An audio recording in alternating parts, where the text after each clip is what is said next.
বন্ধুরা, অনেক দিন পর চলে আসলাম। 3-4 দিন ধরে ভিডিও বানাতে পারছি না একটা সমস্যার জন্য।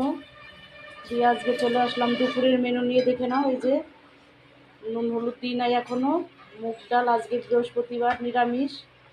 মুগ ডাল হচ্ছে, এখানে হচ্ছে মুগ ডালে দেব ডাঁটার কাঁচা লঙ্কা। এখানে আছে পটল ভাজা করব, কাঁকরোল ভাজা করব, এখানে কাঁচা কলা ভাজা করব, আর এখানে আলু আর উচ্ছে দিয়ে কুমড়ো শাকের ঝোল হবে।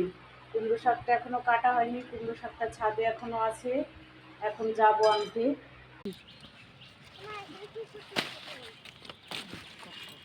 এই দেখো কুমড়ো শাক নিয়ে আসলাম। কুমড়ো শাকগুলো এখন বাছবো, কাটবো, তারপরে রান্না করব। এদিকে ডাল প্রায় রেডি, দেখো। এখন নামিয়ে